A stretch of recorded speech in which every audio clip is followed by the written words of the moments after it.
What is up, Goat World? It is me, your boy JDZ, and I'm back at you with another Goat format video, another interview, another champion, another person that you definitely should recognize if you've been following this game in any type of capacity in any way so far.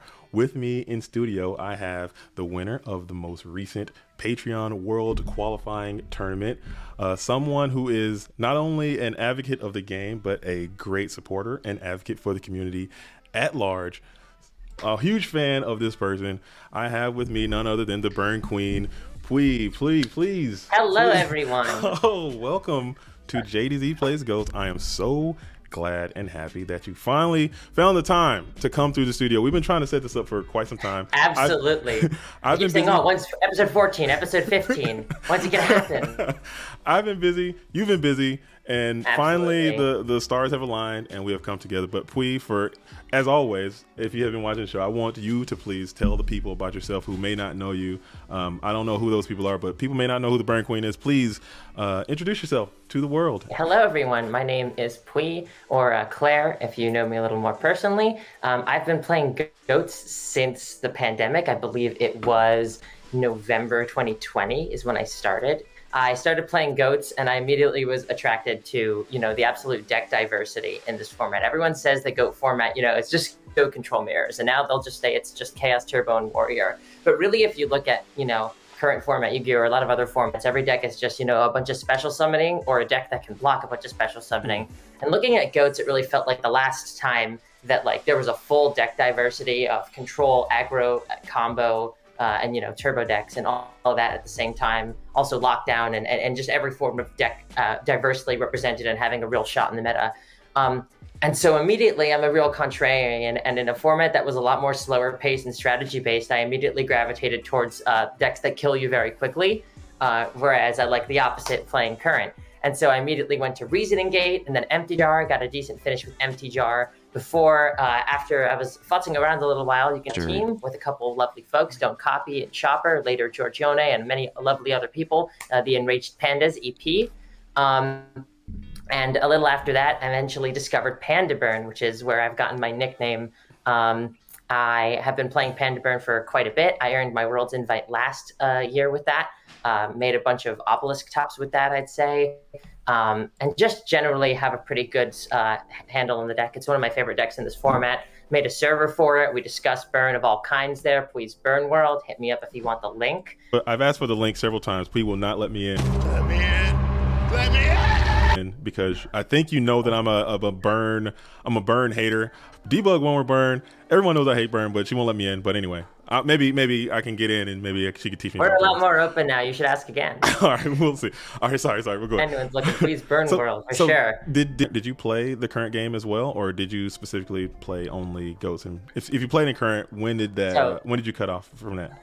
Here's a funny story. My story getting into goats. So I have revisited Yu-Gi-Oh, specifically current, not knowing about retro formats for years and years since actually quitting the game in 2013. And every time I come back, it's worse. And this time I decided to just prove that this game is brainless and painfully unfun. And so I brought to the dueling book ladder Numeron Eldlik Dragoon Turbo and made top 4 on the singles ladder. I called this my Spike Quest. I think I pretty handily showed this game gets really dumb at times. After I got bored at that, though, I ended up, I think years ago, I found in a yard sale a Pojo's 2006 edition magazine. And so I found in their camel control, which was Pac-Man. And I hit the dueling book ladder with Pac-Man, and eventually that snowballed into finding the entire Discord community and, picking up some real decks. I've seen what you can do. I've seen the last turn stuff. I've seen the Stein stuff. If you want to just quickly talk about your world, because you are Worlds qualified from last year, and you were Worlds qualified this year, and I would be remiss if I did not bring up the events of the Worlds. Can you just talk about that briefly, your preparation for that, how that went, the deck you brought, and anything that you learned from that, and what you're going to take to the next World event, because now you are Worlds qualified going into the 2022 season. Sure. So this is actually really a funny story. Maybe you could call it ironic, but just both my current invite that we're talking about today and that Worlds run were both very much inspired by fear. Just a legitimate belief that Burn was not going to hack it in the field. People were going to be ready, and I needed to do something wild and new in order to really shake things up. Which was very much not true, as we both know. But unfortunately, one of the only people who surpassed, the Burn supremacy was James Ark, who was my round one. I had a feeling if I brought Burn, I would get knocked out real fast round one. And I feel like I was right, seeing the results. So I ended up going back, and I decided if I'm not going to win this, if my best deck isn't going to hack it, then I'm going to just try to make a splash. And so I found myself a last turn deck. Looking at my bracket, I figured if I can make this stall hard against Warriors, and I can make this stall hard and use my Jaggins against, I think Matt Uber was in my bracket with his Steingate. So I figured if I could wall him out with, summon blockers, I could have a pretty decent run to make a big splash. And so I put together a deck with Don't Copy. It was a last turn deck. Plan was to use Stein plus Crashing Monsters to get yourself down to 1,000. And later iterations also ended up playing Megamorph. So if you were sleeping on that, or if your board was weak on the turn one, we'll just Steino TK you at the same time. So I was playing a really tight game against James Ark, made a tiny misplay that couldn't even be construed as a misplay at the time. And because that happened, the moment I flipped the last turn, he admitted to me he had no idea what was going on. And the turn I flipped the last turn, that's the turn he drew Sinister Serpent. Oh. And he happened to have Tribe Virus on the field, so I couldn't wait till main phase, and I was like, that's my run, right? This is it. Like, I had my big moment, could have upset James Ark right here with fucking last turn, and I missed it. It's unfortunate. No one wants to go 0-2 at Worlds. I mean, hopefully no. Now you got some vengeance. You can come back stronger, and who knows what's going to happen in the 2022 World. Anything can happen. This is going to be the biggest and best Worlds event I think we've had thus far. No doubt. It's going to be nuts. It's going to be insane. But let's talk about this event. I mean, you did not bring Burn to this event, if you didn't know. Here is a deck that we decided to take to this event, and this is I think it's a very dope meta call. I think the timing was perfect.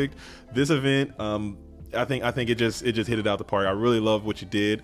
I love what happened. I love everything about it. But just take some time to just talk to the world about this deck and what made you bring this deck, and just some of the matchups that you faced. Like I said before, there was no advanced thinking on this. The motivator for picking this deck over Burn was fear.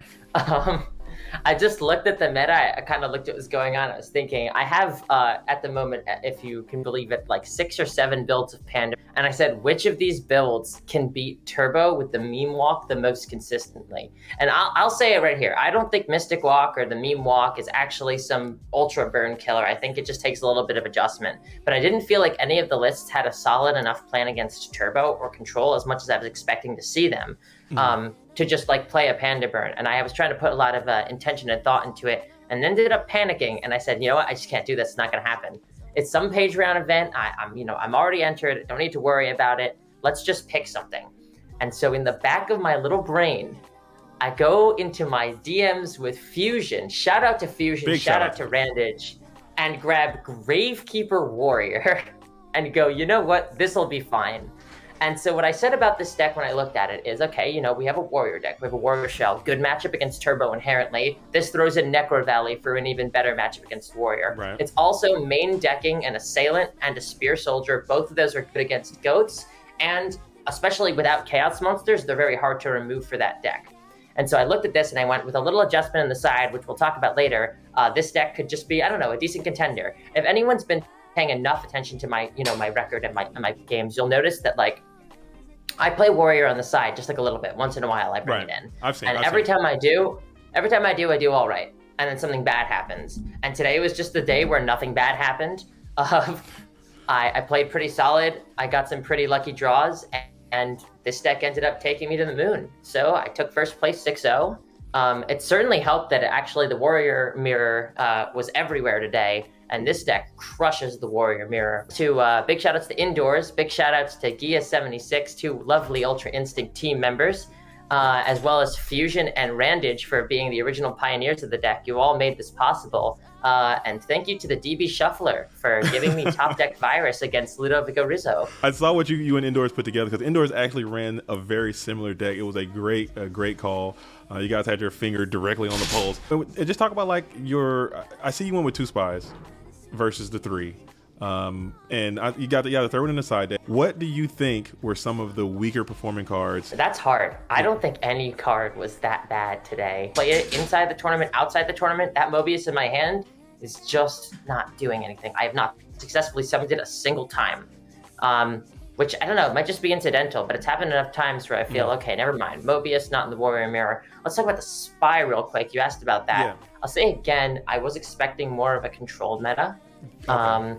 And I looked at this deck and I said, this doesn't need 3 spies. My rationale for it wasn't super strong besides that. It was simply just this deck shouldn't have more than 15 monsters, and I need Sasuke.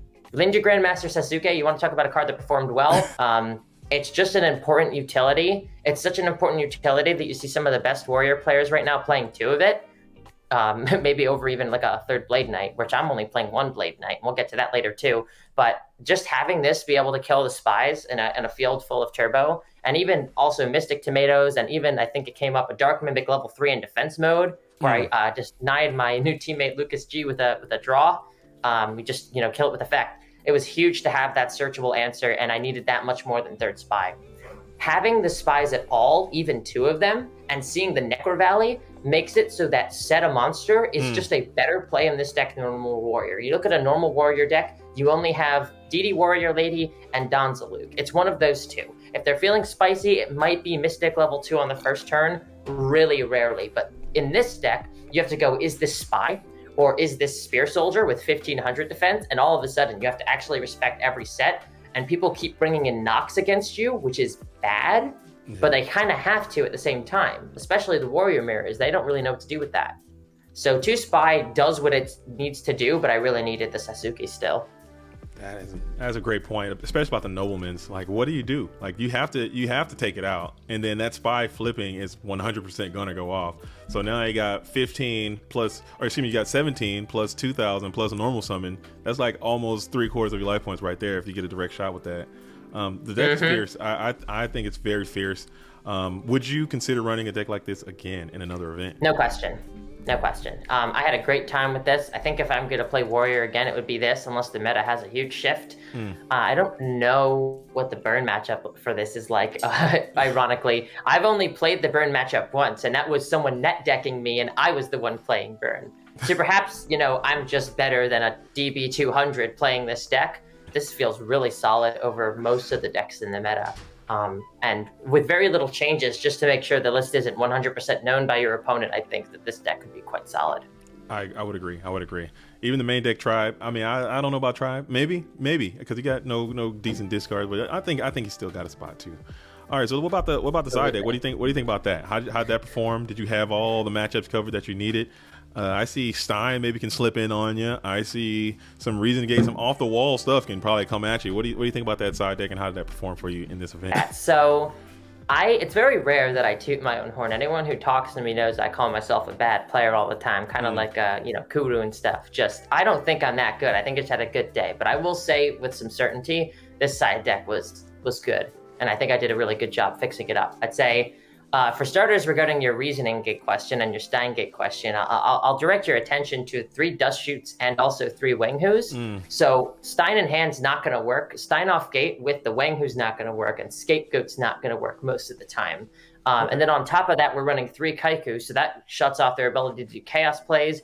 And with enough timing, the Revival plays also get cut off. So, we can remove that Democ from the graveyard, and then all of a sudden, if they draw Prima or Call, they're SOL. Necro Valley also works in that same facet. I just wasn't expecting Reasoning Gate that much today. I think the only person who could have potentially played Reasoning Gate that day was actually Gia and I. We were throwing it around real quick, and then we said, this is silly. We're not going to do that. For the rest of the side, I'd say the biggest thing I thought of, though, was this 2 Book of Moon and 2 Smashing Ground. I think these cards are doing an insane amount of work in this side. For starters, all 4 come in against Warriors. This deck's Warrior Mirror, the way I sided it up and boarded it, is completely insane. We have so much 1-for-1 removal for them, and we also have Spy, so if we're ever down bad, especially if, the only clean answer is Sasuke, and I guess Try, but we can stop Tribe somehow. We have a bunch of battle traps, and we have a Book of Moons. You can just book the Spy or just book the Sasuke and attack over it with a Spy. So at the same time, those same 2 cards are amazing against Decree Chaos Control. Oh yeah. So in game 2, this deck has Wanghu, Assailant, and Spear Soldier all working against goats from that deck. And it has Book of Moon and Smashing Ground, which one of those 2 will defeat virtually any threat that Chaos Control can play. Throw in Necro Valley and the matchup actually gets surprisingly solid. Lastly, we got the Blade Knight and the Spy. That was also for the Warrior Mirror. They helped a huge amount. We got the Battle Traps for the Warrior Mirror, and then we have the Wanghus, the extra Dust Tornado, and the Mobius for burn. I like it. I really do. I really do enjoy it. I think it's, again, I can't say enough how timely this was on that call. I think that's a huge. It was completely random. I love it though. I'm grateful I did it. I think a lot of times people don't emphasize enough how important it is to have the right deck at the right time. Because there's a huge luck aspect, as we all know playing this game. But if you can have the right cards at the right time in the right event, you can just plow your way right through. Like you said, 6-0 is very impressive. Do you want to talk about some of your matchups, how those went? And some of the if you can remember, I mean, no pressure. Like I said, I'm gonna have some of your replays up here as well. Just talk about some highlights and how that whole thing went. 6-0 is very impressive. It's not very easy to do. These are high level competitive matches, all of them, all the way through. If you want to just talk about some of your matchups and how those went.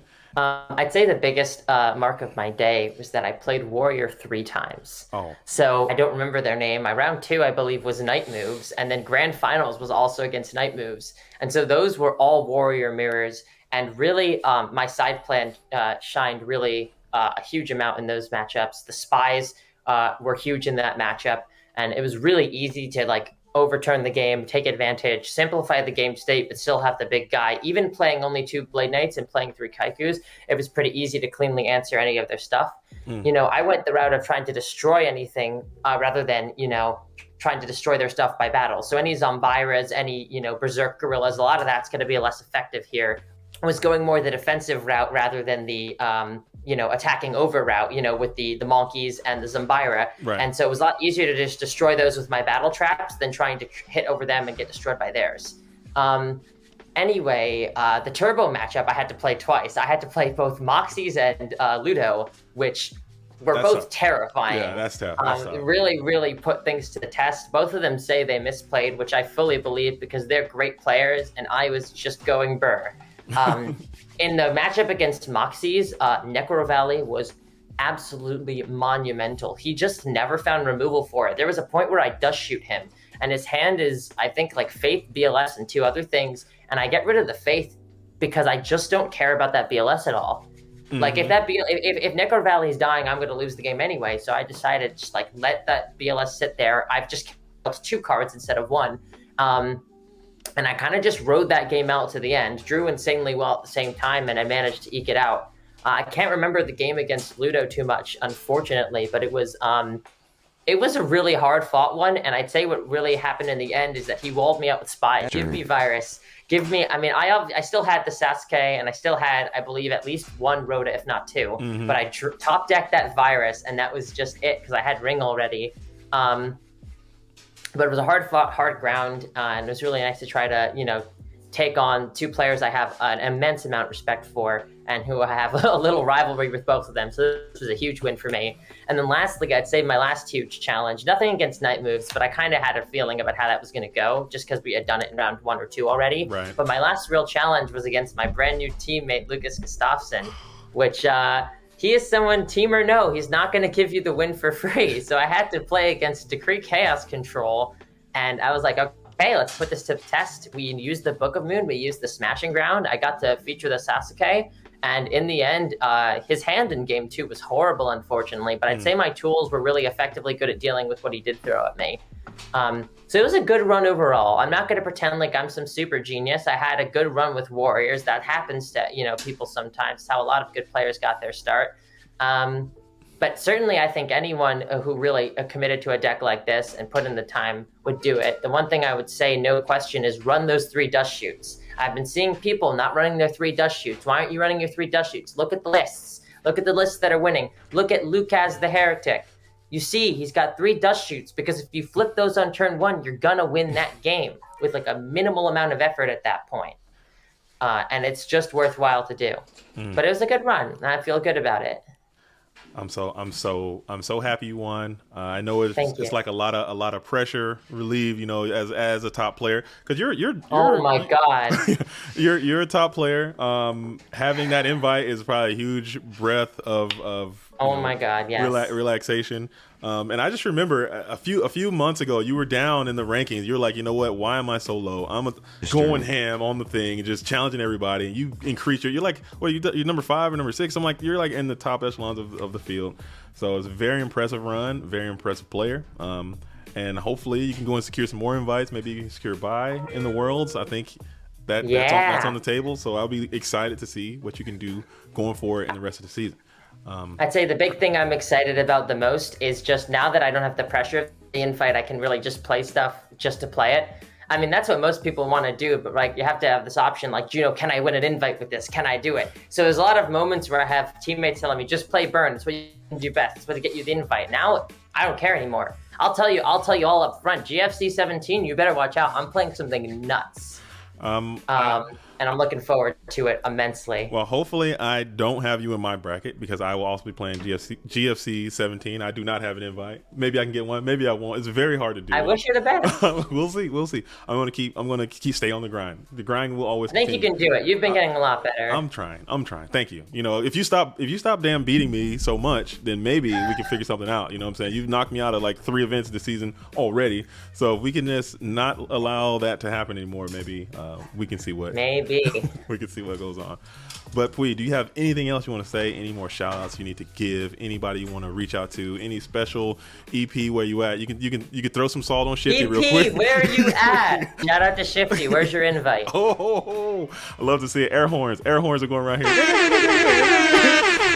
But yeah, big respect to EP. Couldn't have done it without you. Shout out to UI, not gonna lie. You guys are really supportive too, and it means a whole lot. Shout out to Moxies and Ludos, of course. Great games, really hard fought. And shout out to the new pickup, Lucas, too. Great game. He's super good. Oh, also shout out to Night Moves. Yeah. Came out of nowhere, IMO, and also got an invite. In the league as well. So shout out to Night Moves. I want to see more from what they're doing. See what he can do. Yeah, show your moves. Show me a move. Let's see it. Show me your Night Moves. But yeah, that's it. So make sure, and also Pui might be launching a YouTube channel as well. So make sure you stay tuned for that. Yes. Get into your comments. Tell me what you think about Pui's winning deck. What would you change if you change anything? Do you like it? Do you hate it? Make sure you like, share, comment, subscribe. Get into the whole thing. And if you're not playing, like Pui mentioned, like I mentioned, GFC 17 is happening on Saturday. This video will hopefully be out before Saturday. So make sure that if you haven't done so already, registrations are completely open. It's very easy to do. Get into it.